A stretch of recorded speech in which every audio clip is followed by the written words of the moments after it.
Hello everyone, welcome to QTube study. दोस्तों, railway group D 2025 practice series आज के इस वीडियो में हम बायोलॉजी के 30 इंपॉर्टेंट क्वेश्चंस को डिस्कस करेंगे। ये क्वेश्चंस आपके ग्रुप डी एग्जाम के प्रिपरेशन में आपके लिए बहुत हेल्पफुल होने वाले हैं।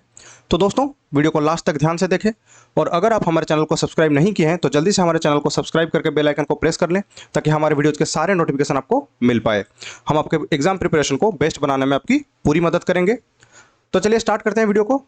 तो बायोलॉजी से 30 क्वेश्चन डिस्कस करेंगे। दोस्तों, ये 30 क्वेश्चंस का आंसर आप खुद से देने का कोशिश करें ताकि आपको भी आपका जो स्ट्रेंथ और प्रिपरेशन लेवल पता चले।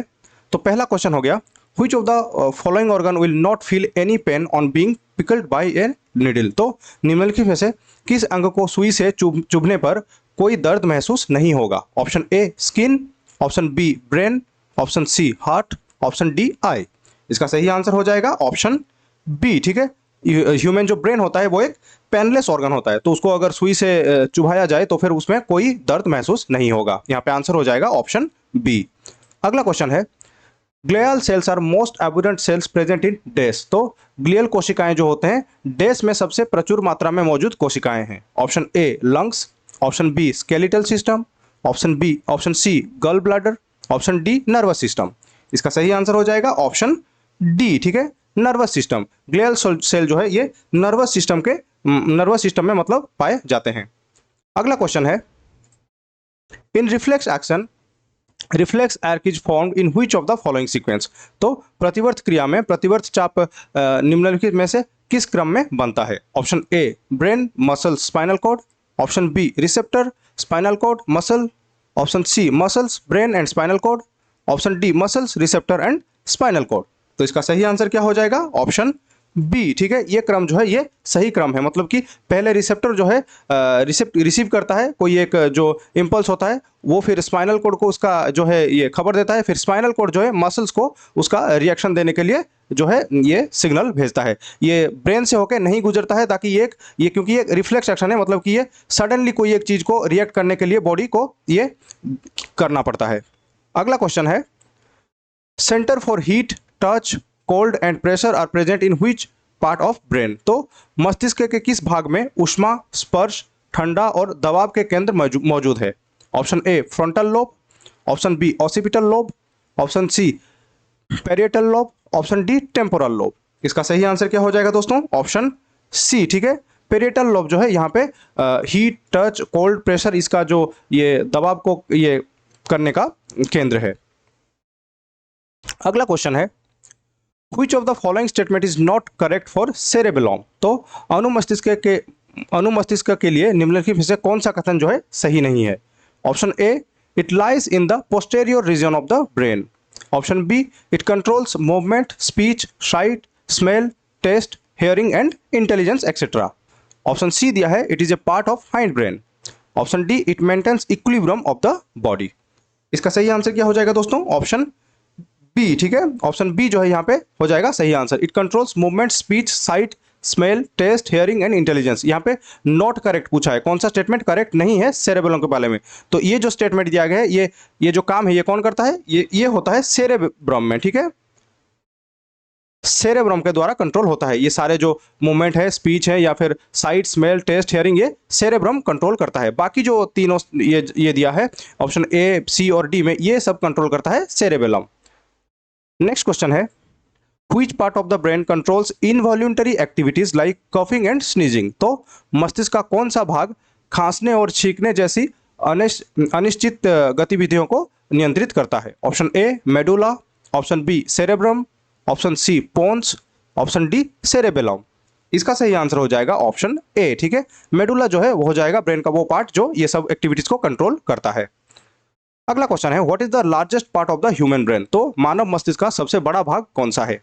Option a mid brain, option b medulla oblongata, option c cerebrum, option d cerebellum. इसका सही आंसर है ऑप्शन सी। ठीक है, सेरेब्रम जो है ये ह्यूमन ब्रेन का सबसे लार्जेस्ट पार्ट है। अगला क्वेश्चन है, central nervous system consist of dash and dash. तो सेंट्रल नर्वस सिस्टम जो है किस किस से बनता है? Option a brain and spinal cord, option b heart and lungs, option c brain and heart, option d mid brain and medulla oblongata. इसका सही आंसर हो जाएगा ऑप्शन ए। ठीक है, brain and spinal cord, brain और spinal cord को लेके जो है सेंट्रल नर्वस सिस्टम बना है।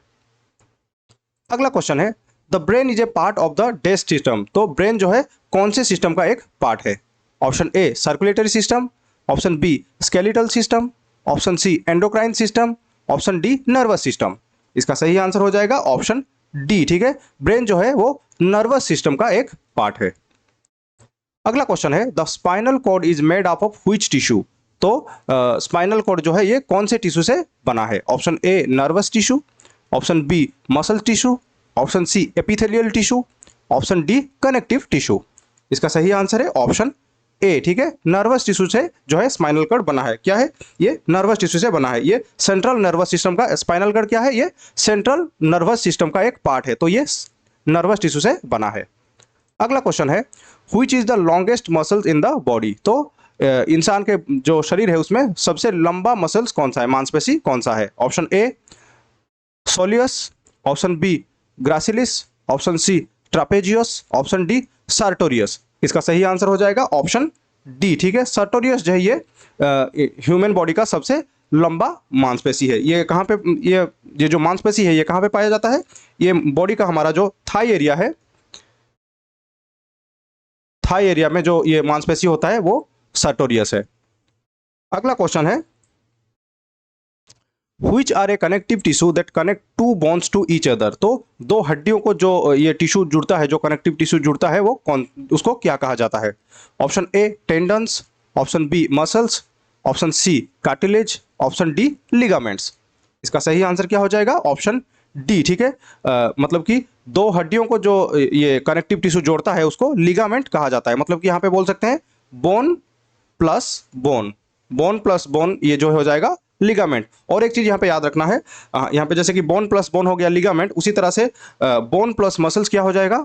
बोन और मसल्स को जो जोड़ता है, बोन प्लस मसल जो है ये हो जाएगा टेंडॉन। ठीक है, इसको भी याद रखना है, ये भी इंपॉर्टेंट क्वेश्चन है। अगला क्वेश्चन है as per text Charak Samhita how many bones are there in the human body. तो इंसान का जो शरीर है उसमें कितने हड्डियां होते हैं, किसके हिसाब से? चरक संहिता जो है इसके हिसाब से कितने हड्डियां होते हैं?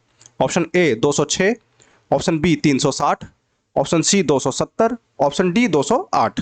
इसका सही आंसर हो जाएगा ऑप्शन बी। ठीक है, 360 हड्डियां होते हैं। मतलब कि चरक संहिता जो संहिता है उसके हिसाब से इंसान के शरीर में 360 जो है हड्डियां होते हैं। हमारा जो साइंस के हिसाब से कितना हड्डियां होते हैं? 206 हड्डियां होते हैं साइंस के हिसाब से। ठीक है, साइंस के हिसाब से। और जब ये जो एक न्यू बॉर्न बेबी होता है, न्यू बॉर्न बेबी होता है उसके कितने हड्डियां होते हैं?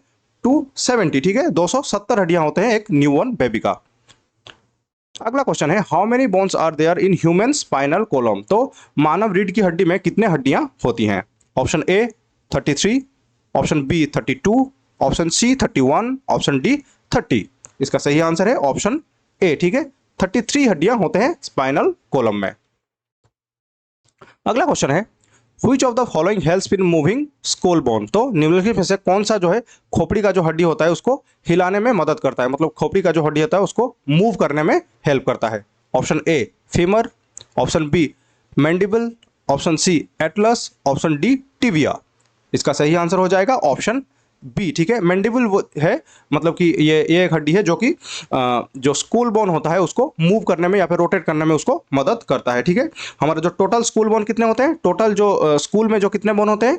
22 बोन्स होते हैं। ठीक है, 22 बोन्स होते हैं, ये भी याद रखना है, ये भी इंपॉर्टेंट है। School bone total 22। अगला क्वेश्चन है bone matrix is rich in dash and dash. तो जो बोन मैट्रिक्स होता है वो किस किस से मतलब कि भरपूर होता है? Option a phosphorus and potassium, option b calcium and phosphorus, option c fluoride and calcium, option d calcium and potassium. इसका सही आंसर हो जाएगा ऑप्शन बी। ठीक है, कैल्शियम एंड पोटेशियम से भरपूर होते हैं बोन मैट्रिक्स। अगला क्वेश्चन है the femur bones of the human body are also known as dash. तो मानव शरीर का जो फीमर हड्डी होता है वो और किस नाम से जाना जाता है? कौन से एरिया में एक्चुअली वो होता है, यही क्वेश्चन में पूछा है। Option a wrist bone, option b thigh bones, option c shoulder bones, option d collar bones. इसका सही आंसर क्या हो जाएगा? Option b. ठीक है, थाई बोन्स हो जाएगा आंसर। फीमर बोन जो होता है, फीमर जो है ये थाई बोन का जो हड्डी होता है उसको फीमर कहा जाता है। ये सबसे मतलब कि लॉन्गेस्ट और स्ट्रॉन्गेस्ट बोन होता है, याद रखना, ये भी लॉन्गेस्ट और स्ट्रॉन्गेस्ट, पूरे शरीर में लॉन्गेस्ट और स्ट्रॉन्गेस्ट बोन होता है फीमर या फिर thigh bone.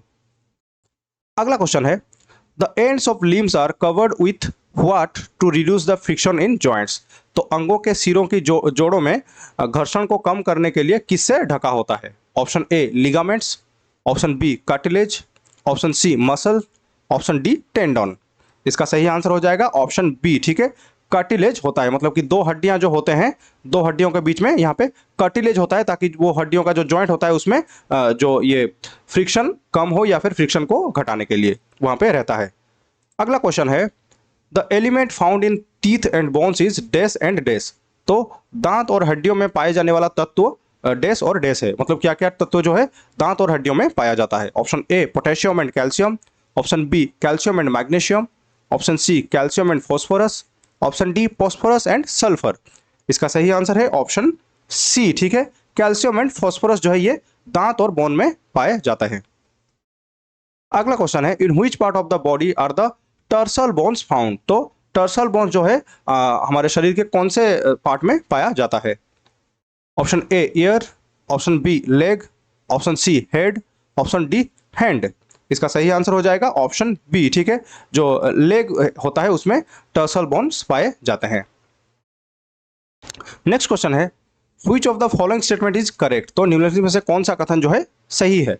Option A assimilation of food takes place in the large intestine, option B large intestine has finger like projection called villi, option C large intestine is wider and shorter than small intestine, option B absorption of digested food takes place in large intestine.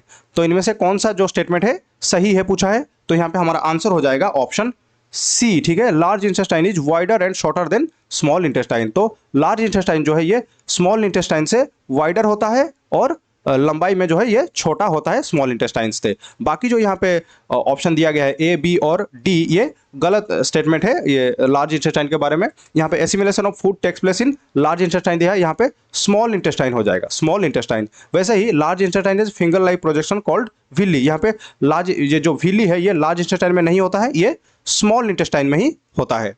बाकी यहाँ पे जो दिया है absorption of digested food takes place in large intestine, यहाँ पे भी हो जाएगा स्मॉल इंटेस्टाइन। ज़्यादातर जो हमारा डाइजेस्टेड फूड का अब्जॉर्प्शन होता है वो स्मॉल इंटेस्टाइन में ही होता है। अगला क्वेश्चन है fat is completely digested in the days. तो फैट जो है ये कहाँ पे कंप्लीटली डाइजेस्ट होता है? Option A stomach, option B mouth, option C small intestine, option D large intestine. इसका सही आंसर हो जाएगा ऑप्शन सी, ठीक है, स्मॉल इंटेस्टाइन में जो है फैट का कंप्लीट डाइजेशन हो जाता है। अगला क्वेश्चन है how does the pH change from the mouth to the anus in the digestive system. तो जो पीएच का लेवल है या फिर पीएच का वैल्यू है वो माउथ से लेके एनस तक किस हिसाब से जो है चेंज होता है? Option A alkaline acidic alkaline, option B acidic alkaline acidic, option C acidic alkaline, option D alkaline acidic. इसका सही आंसर हो जाएगा ऑप्शन सी, ठीक है, एसिडिक अल्कालाइन। मतलब कि यहाँ पे जो पीएच वैल्यू है माउथ से लेके एनस तक वो पहले एसिडिक रहता है, उसके बाद जो है अल्कालाइन बन जाता है। जनरली तो माउथ जो होता है वहाँ पे न्यूट्रल ही रहता है, यहाँ पे जो पीएच वैल्यू है लगभग न्यूट्रल ही रहता है। लेकिन जब स्टोमक जो होता है वहाँ पे पीएच वैल्यू जो है ये एसिडिक रहता है, स्टोमक जो है ये एसिडिक रहता है। बाकी उसके बाद धीरे धीरे क्या होता है पीएच वैल्यू जो है अल्कालाइन होता है। अगला क्वेश्चन है name the layer in the wall of the stomach that contains nerves and blood vessels. तो पेट की दीवार में उस परत का नाम बताइए जिसमें नसें और रक्त जो वाहिकाएं होती है। Option A lamina propria, option B mucosa, option C muscularis mucosa, option D submucosa. इसका सही आंसर क्या हो जाएगा? ऑप्शन डी, ठीक है, उसको सब म्यूकोसा कहा जाता है। नेक्स्ट है The circular muscle found at the junction of stomach and duodenum is called dash। तो पेट और ग्रहणी के जंक्शन पर पाए जाने वाले गोलाकार मांसपेशी को डैश कहा जाता है। क्या कहा जाता है उसको? Option A anal sphincter, option B cardiac sphincter, option C Meissner plexus, option D pyloric sphincter. इसका सही आंसर क्या हो जाएगा दोस्तों? ऑप्शन डी, ठीक है, पाइलोरिक स्फिंक्टर उसको कहा जाता है। अगला क्वेश्चन है Which of the following is not digested in vocal cavity। तो निम्नलिखित में से कौन सा जो है मुख गुहा जो है उसमें नहीं पचता है? Option A glucose, option B proteins, option C fatty acids, option D all of these. इसका सही आंसर हो जाएगा दोस्तों ऑप्शन डी, ठीक है, ऑल ऑफ दीज। ये जो ग्लूकोज, प्रोटीन या फिर जो फैटी एसिड दिया है, इनमें ये तीनों में से कोई भी जो है वोकल कैविटी या फिर मुख गुहा में इसका डाइजेशन नहीं होता है। इसका डाइजेशन कहाँ पे होता है? तो जनरली क्या होता है, ग्लूकोज और फैटी एसिड जो है ये इनका डाइजेशन जो है स्मॉल इंटेस्टाइन में होता है, ठीक है। बाकी जो प्रोटीन है इसका डाइजेशन स्टोमक में होता है, स्टोमक में होता है, और ये जो है ये दोनों जो है इसका स्मॉल इंटेस्टाइन में। तो यहाँ पे हमारा ऑप्शन डी हो जाएगा सही आंसर। नेक्स्ट है the digestive juice present in the stomach helps to digest dash. तो पेट में जो मौजूद पाचक रस होता है वो किसको पचाने में मदद करता है?